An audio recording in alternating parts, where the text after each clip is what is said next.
Hello everyone, and thank you for joining us today for this Network Mind Out webinar. My name is Sally Morris and I'm the National Mind Out Project Coordinator at the National LGBTI Health Alliance. Before we kick off, I'd just like to acknowledge the traditional owners on the country in which we're gathering today. And so for obviously being online, that's across Australia, and acknowledge their diversity, their histories and their knowledge and their continuing connection to land, water and community. And we pay our respects to all Aboriginal and Torres Strait Islander people and their cultures, to their elders past and present and future generations. Thank you so much for joining us today. Today we have Jax Jacki Brown here presenting our webinar.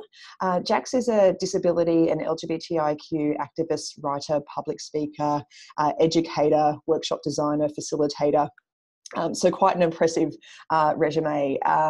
Jax holds a bachelor's in cultural studies and communications, where she examined the intersections between disability and LGBTIQ identities and their respective rights movements.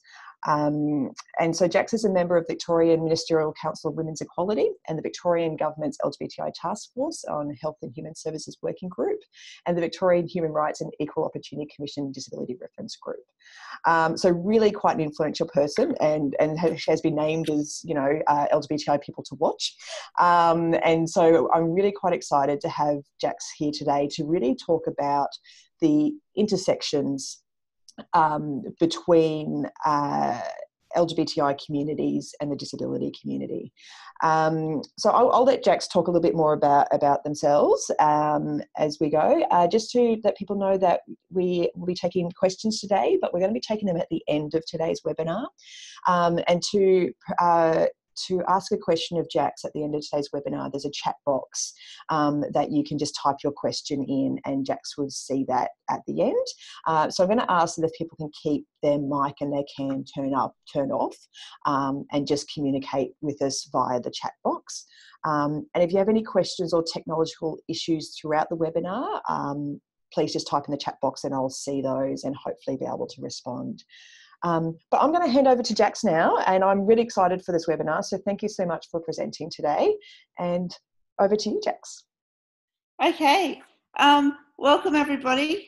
I'm Jax Jacki Brown, as Sally just said. I'm very excited to be here today with you, presenting for the next hour on intersecting identities, LGBTIQ people with disabilities. Hopefully you can all see my PowerPoint here, and yeah, hopefully it's a really fun and engaging next hour. As we said, we'll hold questions to the end. If you have any access requirements, please feel free to let Sally know in the chat box as well, and we'll try and meet those in terms of making this as accessible as possible to you.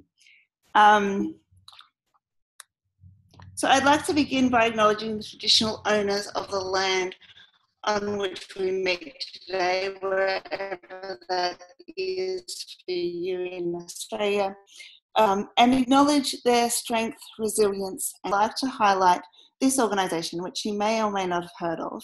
It's the First Peoples Disability Network of Australia, and they're a great grassroots organisation of Indigenous and Torres Strait Islander people who have disabilities, who are advocating for their rights at the intersection of race and disability. So if you haven't heard of them, I really encourage you to support their work and to find out ways in which you can engage with them. I'm just going to move my video because I can see my own face and it's hard to read my own slides. That's a bit better. Okay, so the UN definition of disability is up on your screen now, but I'll read it as well. That says disability is the intersection between a person's impairment and the attitudinal and environmental barriers that hinder their full and effective participation in society on an equal basis to others. So this definition comes from the social model of disability, which some of you may or may not have heard of, which says that a person's experience of their impairment, so a person's experience of their body or mind, is influenced by the society in which they live, the barriers that exist in that society, but also people's attitudes about disability and what that might mean.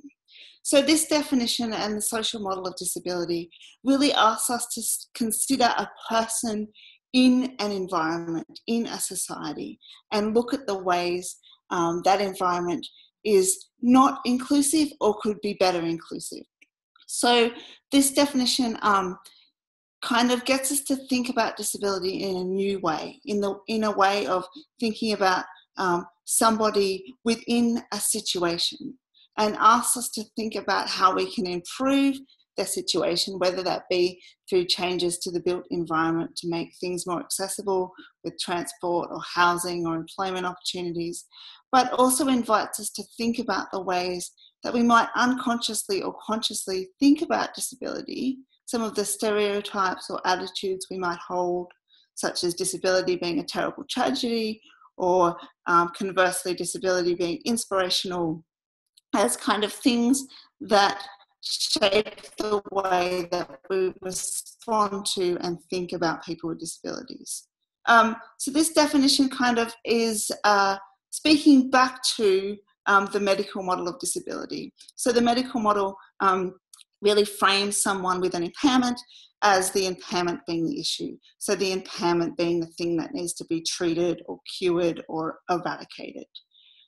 Where the UN definition and the social model of disability says, no, we have to think about a person in context. We have to think about the way in which they experience their body and mind in a particular environment. And this definition has been really, really influential for many people who are engaged in disability rights and disability human rights as well, because it enables us to think about how can we change and challenge the society in which we live.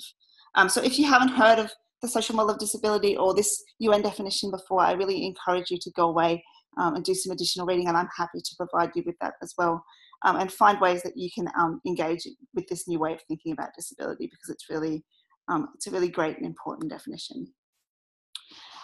So Melbourne keeps getting voted the most livable city, and that really annoys me, because as a wheelchair user, I find there's a lot of barriers, not only in Melbourne, but in, most of our big cities in Australia, but particularly coming from a regional town before I moved to Melbourne, particularly in regional Australia as well.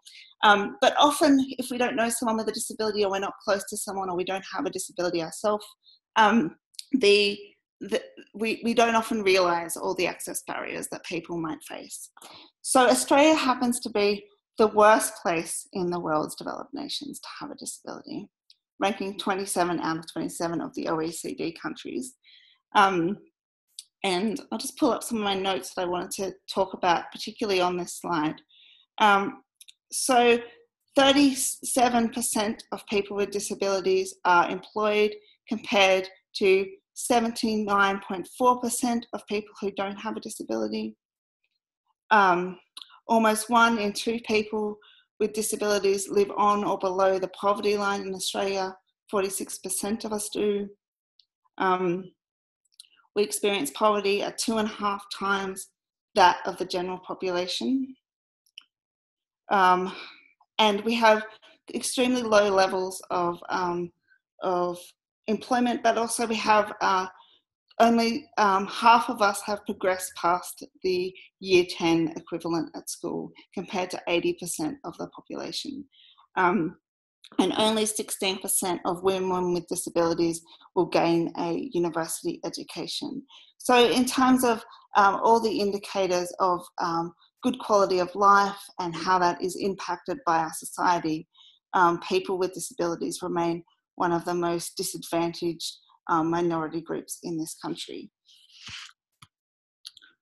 There was a study that was recently put out by the Troupe University, and they looked at the everyday experiences of LGBTIQ people with disabilities. And as you can see here, they found that people with disabilities have almost twice the rate of anxiety and psychological stress than LGBT people without disabilities. And I think it's important to remember, when we're thinking about mental health, and we're thinking about people's mental health who experience minority stress, that it's not because we are LGBTI, and it's not because we are disabled and LGBTI. It's because of the additional stresses that we encounter because we live in an ableist or homophobic or transphobic society, and the stresses that that puts on us and our mental health. So I think when we're thinking through this stuff, we have to think through it with the lens of thinking about the way in which society disadvantages people, and then how that can impact on not only our mental health, but also our physical health and well-being. I think a lot about what needs to change in terms of people with disability and our knowledge of ourselves and our bodies. And I think one of the big things that really needs a lot of change is our knowledge of our sexual health and our sexual education. For many people with disabilities, myself included, we really didn't have any sexual education. And if we were lucky enough to find some, it was often really heterosexual sex ed, which most of us LGBTIQ people will be familiar with. But also for people with disabilities, it's often about what is wrong with your body. What is the things that your body can't do? How can you learn to manage that or mitigate that? It's often coming from this space of you should feel ashamed of who you are or what makes you different. So I would really love to see sex ed provided for people with disabilities. That is, of course, LGBTIQ inclusive, but that also gets us to start to think about our bodies as sites of pleasure, as sites of strength, and really starts to ask people with disabilities, what do we want to do with our bodies? What can we do? What do we want to experience? That teaches us about consent. I think we all know the importance of consent, but particularly for people with disabilities, learning what we want and also what we don't want is really, really important. Learning how to set boundaries is really, really important.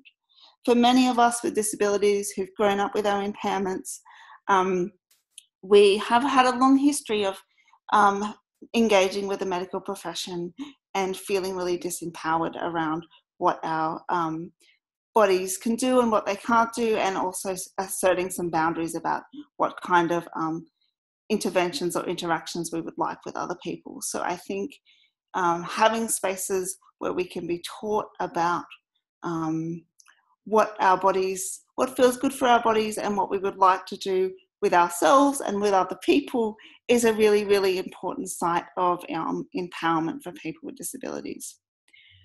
We also know that teaching sexual health and respectful relationships is a protective factor from abuse.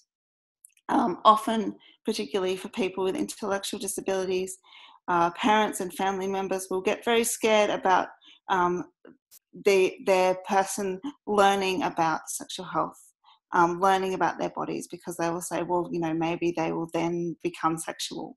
But what we actually know is that if you teach people about consent, about privacy, about bodily autonomy, if you give them spaces to explore their own body and their own sexuality, it actually is a protective factor from abuse happening in their lives. So that's a really big area that I'm really passionate about, and we need to see more work happening there. We also know that because of a lot of the access barriers that people with disabilities experience, because we have trouble accessing public transport and getting places and getting to buildings and getting to queer parties, etc., that we have less access to the LGBTI community. So we will have less capacity then, of course, to go and meet somebody, to have that hot one-night stand, to have that hot passion on a dance floor, and if we want to potentially find a long-term relationship. So that's something that is kind of a flow-on effect from all the access barriers that we experience, is that then we're often just not having the array of lovers or sexual experiences that other people without disabilities are able to access.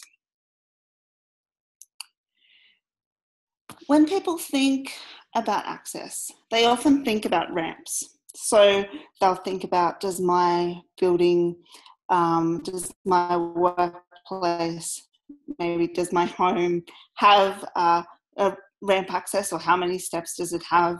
They'll think about that as what access kind of means. But they don't often think about access to information being an important type of access.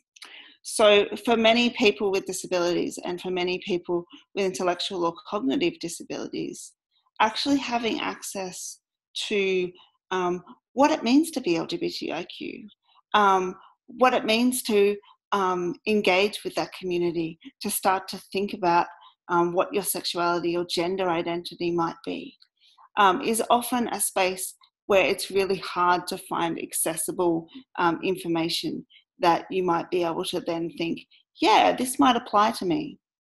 And particularly for many people with disabilities, we mightn't have many people in our lives who are out that we can then go, oh, okay, that person knows who they are. Maybe I share an identity with that person. So there's often not those role models in people's lives. And particularly for people with disabilities who've got a lot of paid support workers in their lives, I know people who have done support work say that it's actually discouraged for you to be out in that workplace, because it can potentially be seen to be, influencing people with disabilities, which we all know is just homophobic and transphobic. But it means that a lot of people with disabilities actually don't have those role models in their lives. And also, I think when we're thinking about access, we need to think about access to community and access to a sense of belonging, and how for many of us who are part of the LGBTIQ community, finding who we are, coming to that sense of, I know who I am now, was, I know for me personally, a really profound experience of going, actually, I know this attraction that I've been feeling is actually attraction, and I know that this is who I am, and this is the kind of community that I want to be in and be part of, and this is what gives me a sense of meaning to my life and pride in myself. I think we can't underestimate the power of being able to find community, and part of that can be found online, I think, and often it is as kind of a first port of call for young people. But I also think there is immense value, as we know, in being able to go to queer events and to queer spaces and be with our community there. And I think often for people with disabilities, because of all the structural and attitudinal barriers that we might face, we often just don't, we're often just not able to get to those spaces to form those friendships and potentially those relationships, to feel a sense of belonging.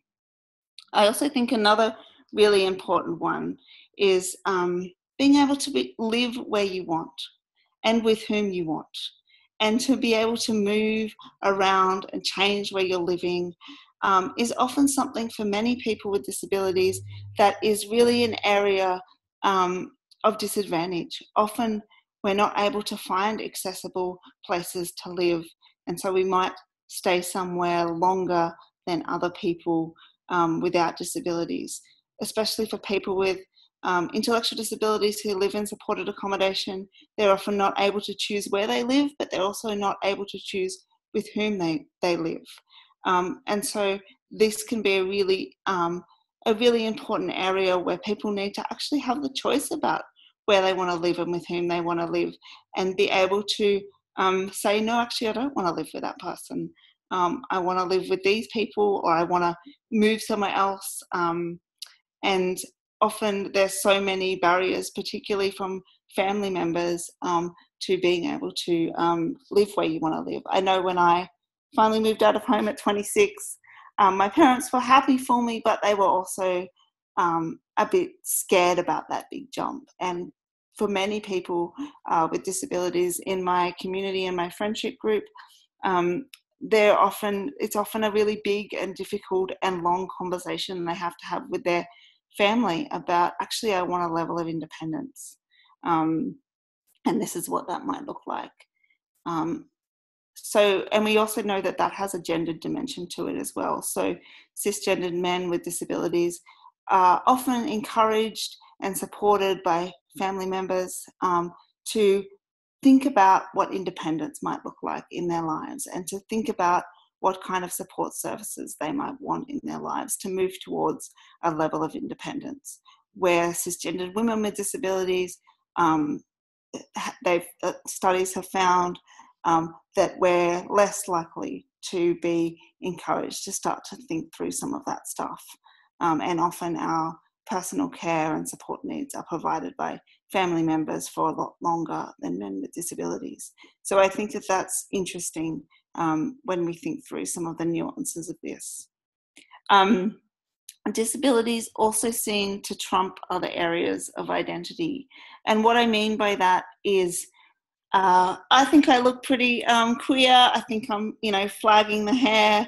I dress in ways that I hope is readable to other queer people as signalling belonging to community, and that's really important for me to feel like I can dress in ways that make me feel attractive and make me feel part of something. But often, even though I feel like I'm flagging queer pretty hard and pretty obviously, that often people will misread that or not see that because they don't think that a person with a disability could possibly have a sexuality and could possibly be queer. I'm just going to talk very briefly on this because I think it's important as a cis person to leave this space up for people who actually experience gender diversity to talk on it.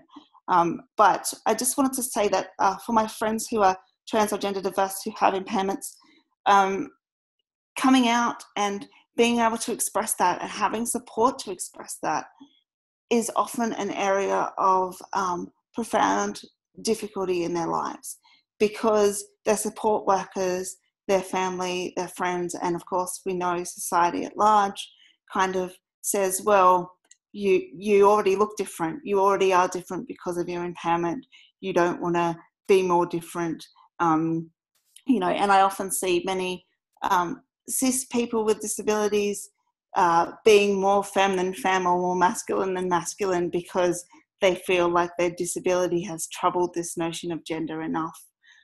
So they got to try and fit into this kind of binary box around it, and can sometimes be hostile about people beginning to question that.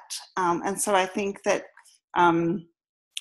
we really need to think, if we're thinking that it's difficult for lesbian, gay, bisexual people with disabilities to actually have support to live and express our identities, it's even more difficult for trans or gender diverse people to actually get that support.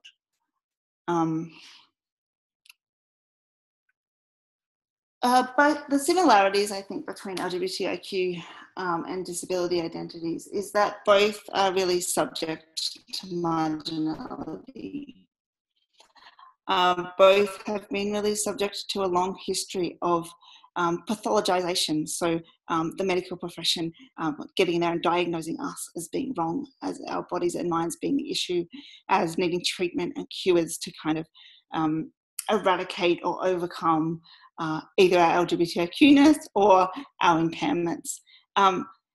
So I think that we share a really common experience in terms of finding ways in which we can speak back to that and have some resilience and some pride in the face of all that.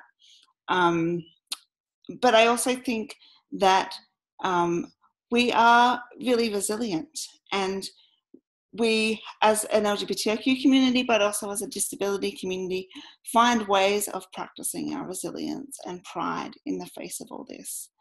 And I think one of those ways is to start to develop a positive sense of self that views our LGBTIQness and our disability as part of who we are, as not negative, as not something we should feel ashamed of, but as something that gives our life meaning and gives us connection to other people.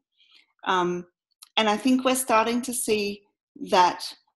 We definitely have seen that with the LGBTIQ community, but the notion of disability pride, the notion that you shouldn't feel ashamed of your body and mind for being different, that it is not you that is the problem, society is the problem, and we need to change the way society is built so that it is more accessible, and some of the ideas people hold or the attitudes people hold about disability.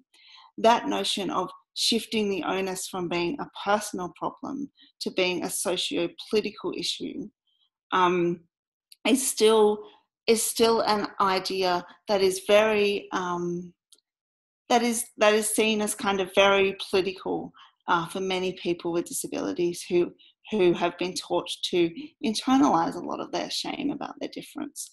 So I think finding disability pride is a really, really important thing for many people with disabilities, but particularly if you are LGBTIQ as well and you're finding your LGBTIQ pride.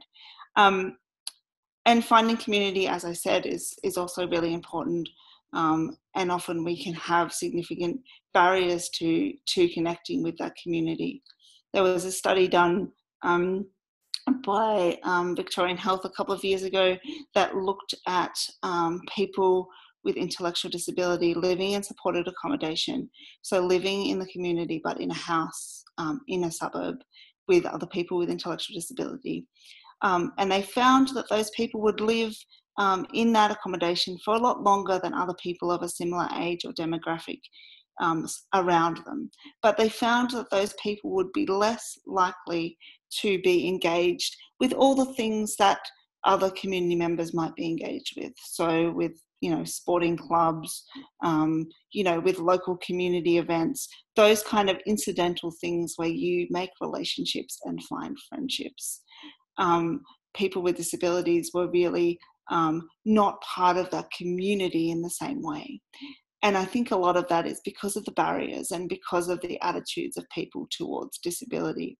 So isolation is a really, really massive issue for people with disabilities. And then I think, as we know, if you compound another minority experience on that, being LGBTIQ, that the isolation can even be more entrenched.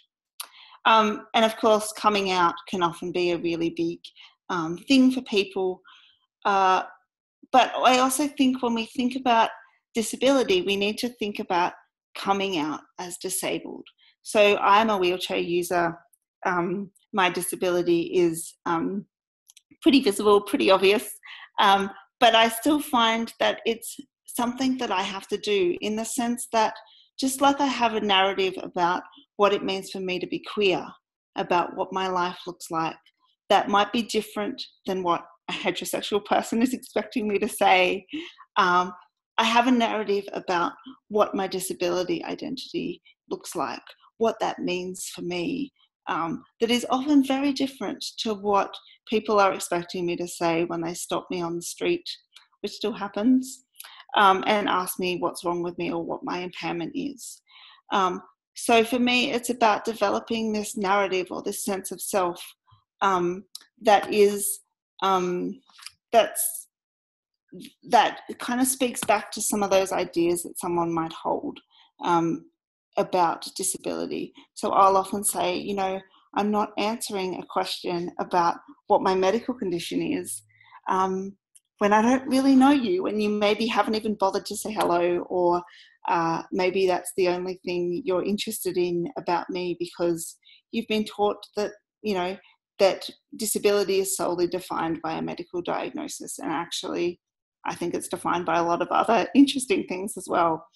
So having a kind of a narrative about identity that is different to what the mainstream might expect you to say is really, really important, I think, often for marginalised people's sense of self and sense of resilience in the face of some of that.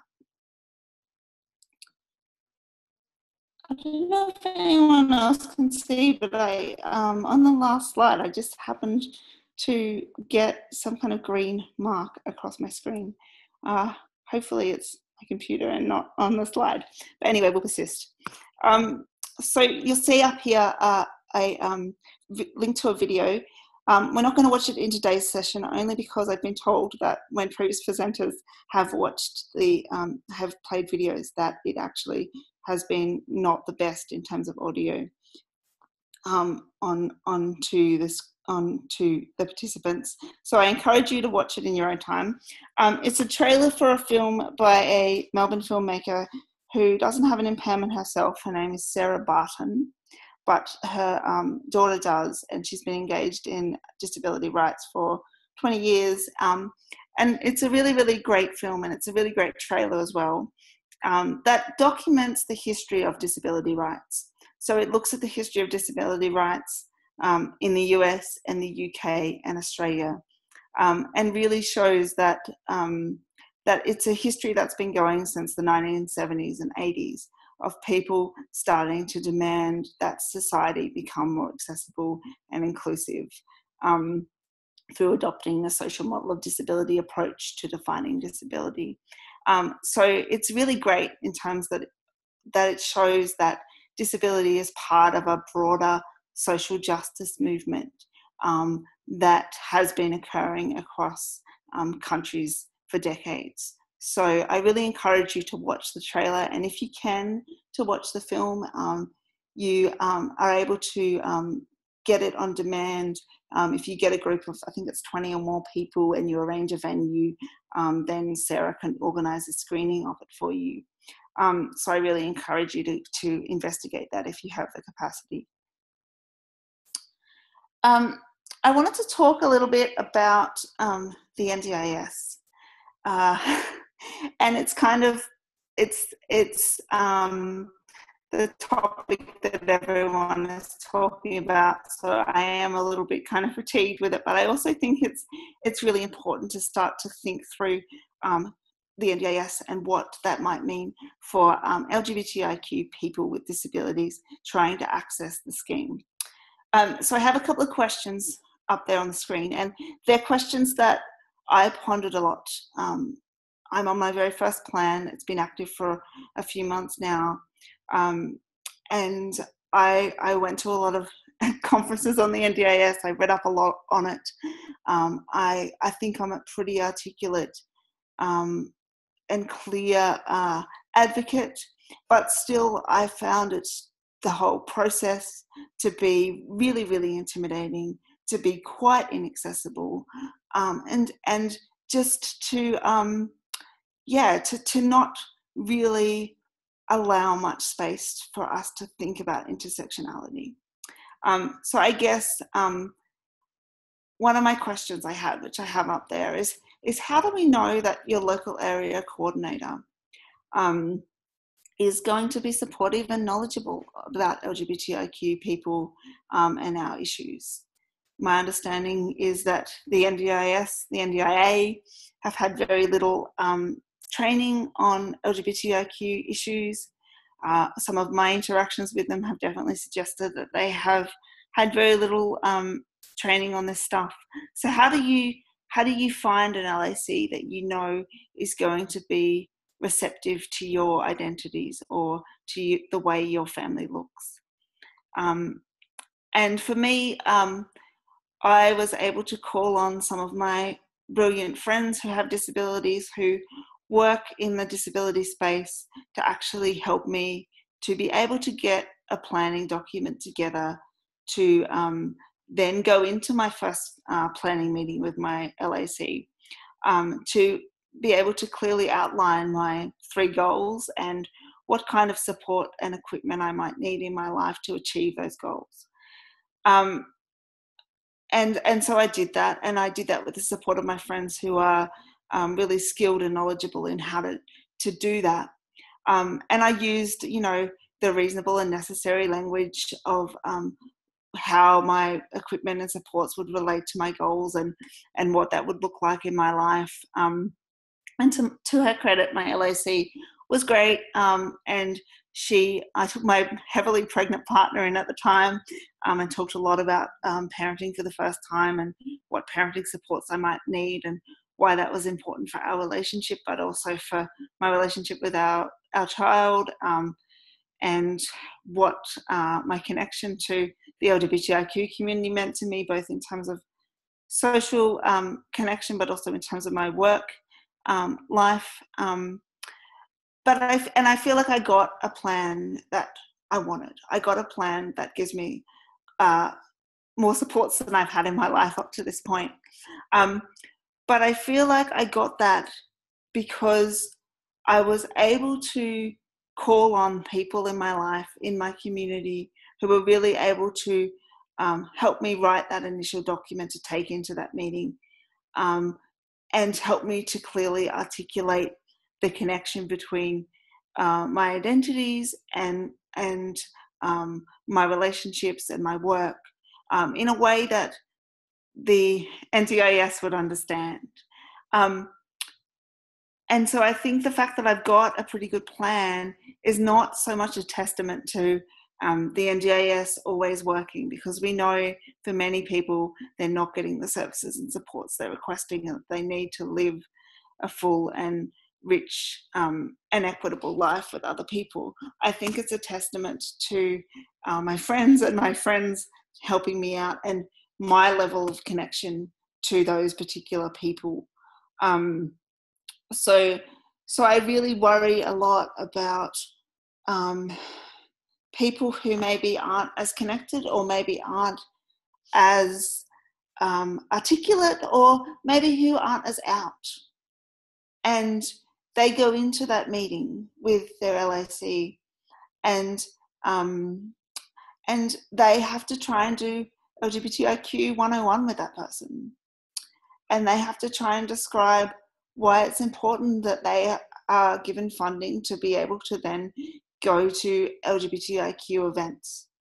So firstly, they have to be comfortable with outing themselves in that situation, but then they have to be able to clearly and succinctly articulate what their life looks like in a way that that person understands, and then that person is able to record that in a way that the planner, who is at the next stage of the process, will then understand why that person is asking for reasonable and necessary supports.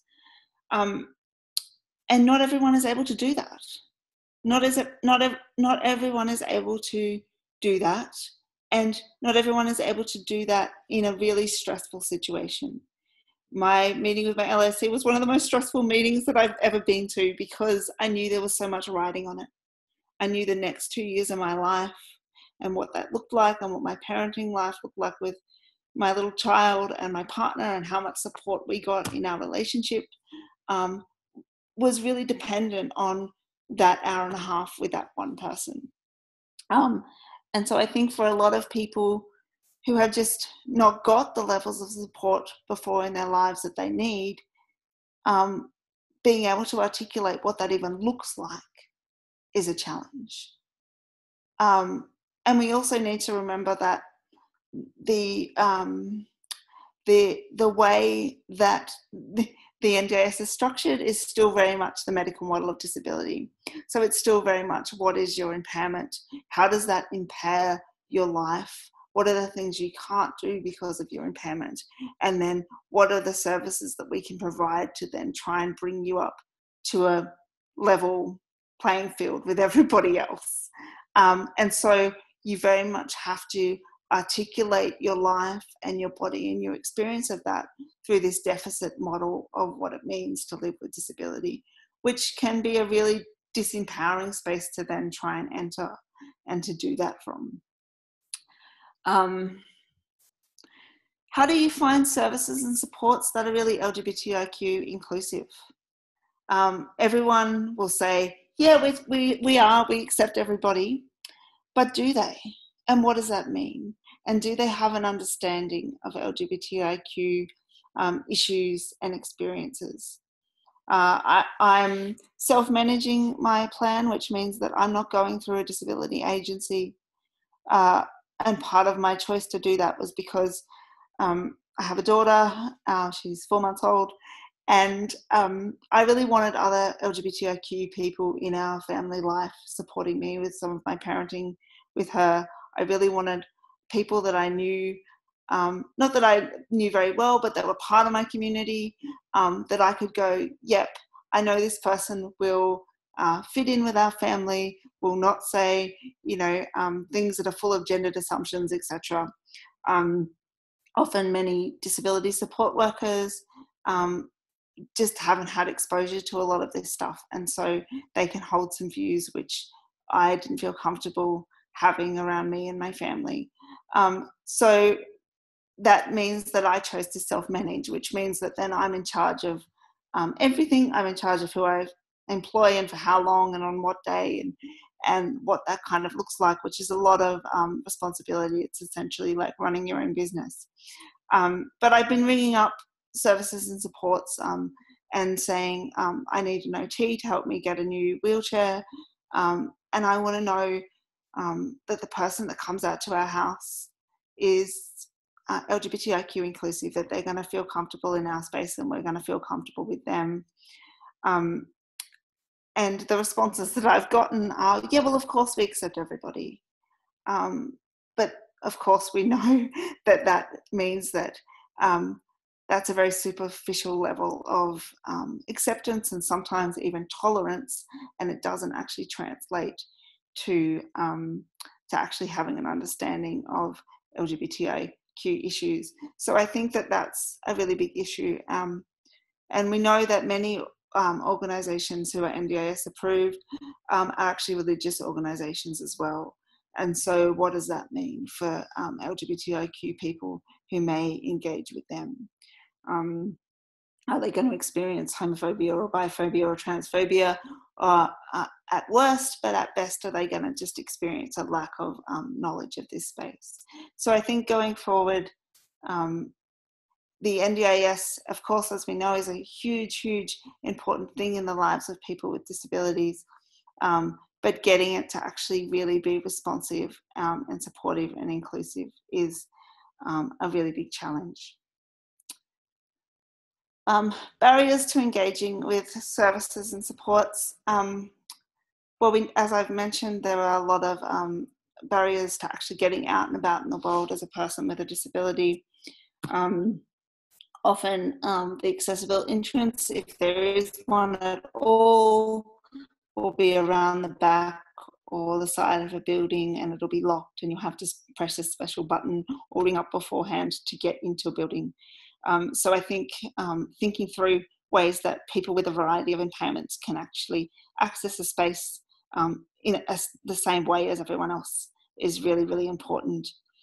We know that cost and poverty is a huge factor. 46% of people with disabilities live on or below the poverty line. And also that many of us have difficulty navigating our service system. So as well as being a wheelchair user, I have dyslexia, which means that I find written communication quite difficult and time consuming and often really inaccessible. So many of us find actually trying to exist within a service system and coordinate the supports that we need in our lives and what that looks like to be really quite challenging and difficult. It often means that for many people with disabilities, we don't have a lot of flexibility in our lives if we are having support workers, because we often have to book them between these hours and those hours on a Tuesday afternoon, say. So spontaneity is a big issue. And many of us have systemic disadvantage in multiple forms in our lives if we belong to the LGBTIQ community or other communities, which will compound our capacity to then be able to have the resources and sometimes even the energy to try and access different services in our lives. When I talk to organisations about how to make your organisation more accessible and inclusive, one thing I say is try and find money for diversity training, for all different kinds of diversity training, because this will make a really immense difference to your workplace or your service. It'll make you start to really think intersectionally about how to make your workplace more inclusive. And it will also mean that you won't just have me talking at you for an hour. You'll get a variety of different experiences and perspectives from different groups about what needs to happen to actually move towards a more accessible and inclusive society. So I think that that is really, really important. I would also say that model diversity and inclusion in your workplace by really employing LGBTIQ people, by employing people with disabilities, by employing Indigenous people or people of colour, and really make this a priority. So go out to those communities and find ways in which you can reach out to those people who might be looking for work or wanting to work with your organisation, and start to talk to them about what would an inclusive organisation look like for you. How could I support people to engage with my organisation in a way that would make it more accessible and inclusive? Be open to having those conversations about what access might look like for people, not just when you have a potential employee at a job interview, but before that point. So contact people with disabilities and get them to do an access audit of your organisation, for instance. Ask everyone what their access requirements are, not just people with disability. And I use the term particularly here, access requirements, because I think that that is a really key term. A lot of places say, what is your impairment? What is your disability? What is your illness? And finding out what my impairment or disability is won't tell you anything about what my access requirements are. If I say to you, I have such and such medical condition, that won't tell you what I need from your organisation in terms of access to the building or access to forms, or what I would like from you to feel more welcome in the space. So using the word access and requirements, I think, are two really key terms in getting us to think about how can we change the culture of environments, but also the way in which the built environment is constructed. So I think I'm right on time now. We've got 10 minutes for Q&A. And I really welcome your questions if you have any. Awesome. Thank you, Jax. Yeah, you're right on time, which is amazing. So there's a chat box available down the bottom of the screen. So if you have any questions for Jax, please just type your question in there and we'll see that pop up on the side. In the meantime, and here's Jack's contact details. Yeah, so I really welcome people to keep in contact with me. I have an array of different books and journal articles, etc., that I'm happy to pass on LGBTIQ disability stuff. I'm also happy to just be a port of call for any further questions that might occur to you post today. So I really welcome you getting in contact with me and continuing this conversation. Wonderful. And just while people might be pondering some questions, I'm just going to, we conduct an evaluation of the webinars. So I've just, in the chat box, I've just put a link with a code. So after today's webinar, if you can go to menti.com and enter the code 59784 and just complete a really quick, short evaluation, it helps us learn more about what we're doing. So I might stop sharing my screen now, if that's cool. Yeah, absolutely. And I'll go to a question here from John Casey. Are there any service providers that you have come across that are doing some good work being inclusive to LGBTI people with a disability? That's a great question. I wish I could say yes and point you in the right direction. I know that there's some organisations that are starting to do training delivery to organisations that are looking at LGBTIQ disability stuff. So I know Inclusion Melbourne is one of them in Melbourne that's doing some training delivery, particularly around people with intellectual disability who are LGBTIQ. But look, there aren't any off the top of my head, and I wish I could recommend some. I know there is some support coordinators who are LGBTIQ and help LGBTIQ people with disabilities try and find those organisations, but very few people under the NDIS are funded for support coordination. So I'm not, unfortunately. Yeah, so no, not that I know of. And I think that in of itself, Jax, is I guess part of the problems, I guess, that we sort of were talking around with disability, LGBTI and NDIS, that it seems to be a bit of this gap that's been missed in how is the NDIS accessible to a broad range of diversities. With LGBTI, seems a little bit got lost in there a bit, really. Yeah. Any other questions for any other participants?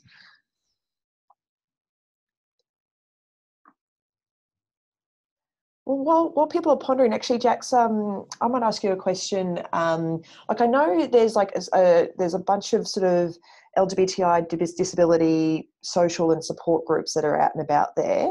Do you have a bit of a summary about some groups, community initiatives that are happening that people can connect up with? Sorry, I was reading the chat question. Oh, sorry, that's okay. Well, actually, how about we do that chat question and then we'll come back to my pondering. Okay, so Nina, would love to be able to access training face-to-face or online about how to support people with disability who identify as LGBTIQ. Any suggestions? This webinar is one of the first I've encountered. Yeah, cool. As I said,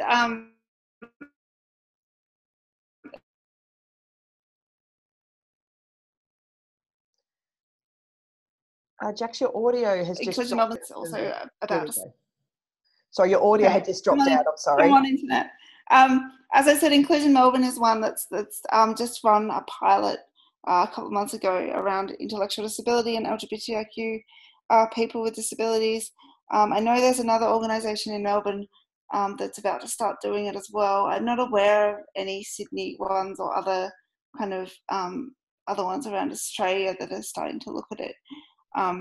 But hopefully it's something that people are starting to think about now. I definitely think that, with the NDIS, this is a really big opportunity to start pushing organisations to think about how can we make sure that they're intersectional and how can we make sure they're starting to be LGBTIQ inclusive. So hopefully we start to see more things in this space. If you contact me, I can try and think of the other organisation and maybe find out some Sydney ones as well. Absolutely. I think that'd be great to share those networks. And I guess that was sort of the question I was pondering, Jax, about social and support groups that are run by LGBTI people with disabilities around the place. I'm aware of some, but are there a number that are around that you're aware of? There's Rainbow Rights and Self-Advocacy in Melbourne. So they're for people with intellectual disabilities who are LGBTIQ. But look, there's not a lot really, is my experience. I know GAFA, so the Gay and Lesbian Association of Australia, are about to set up kind of a organisation run through Valid for LGBTIQ people with disabilities to kind of start to have a space or a peak body or some kind of something where we can go to say these are the resources and information that we have about LGBTIQ people with disabilities. This is the work that's happening in this space, and kind of start to get a profile or a space in which we can start to have more of these discussions. But yeah, there's not really much that I know of in terms of actual physical kind of meetups people can have. It's kind of just done with who you know online, and we kind of form communities that way, because a lot of us have so many barriers to actually having the kind of community participation that we'd want and being able to. Yeah, absolutely. Another question here from John. Do you think there's anything that there are specific things that LGBTI organisation and community need to do to be more inclusive of people with disabilities? Yeah, I mean, I think that there is a lot that needs to start happening, and I think part of today, and I think part of my role as an activist or advocate is to start these conversations, because I think often people don't even know where to go to begin to start to think through some of this stuff. So I think starting to talk about it and think about it is a really, really important thing. I think we need to start thinking about how accessible our LGBTI community is. So I mean that in terms of course, physical access to buildings. A lot of our hot parties are up 2 flights of stairs in a dark room. And that's because we're trying to, get away from homophobia and biphobia and transphobia, and it's cheap to have a little room somewhere. But that also means that many of us with disabilities can't go there, and so we're not visible in community in the same way. So we need to start thinking about all the spaces that we go in the real world to meet each other and to have those kind of, that community connection that exclude people with a variety of impairments. We also need to start thinking about the ways in which the ideas we might hold about disability and people with disabilities are exclusionary or need to be improved somewhat. So often people in the LGBTIQ community will be surprised that I've rocked up to a queer event, even though I think I'm flagging queer pretty hard, just because they don't see people with disabilities, or they don't see us and consider us to be sexual people with sexual agency. So I think that investigating the ways in which the attitudes people might hold consciously or unconsciously about disability impact the ways in which they relate to people with disabilities is really, really important in terms of changing the makeup of our communities and how that looks. Yeah. That's really awesome, Jax. Thank you so much. Well, I think that actually might be time for us to wrap up for today. Just another little spruik to do the post-evaluation survey for me. I've just again put the little link there in the chat box. But before we finish up, Jax, I just want to say thank you so much for presenting today. That was a really phenomenal presentation, and I know for me, and I'm sure for many people watching, it has triggered lots of different thoughts about how do we do community better? How do we create more inclusive communities for everyone in our community? So thank you very much. For people watching, the recording of this and Jax's slides will be made available on the Alliance's Knowledge Hub, probably in the next week or so. And so thank you so much for joining us today, and we'll see you back again next month for a next webinar. So thank you, everyone. Thank you.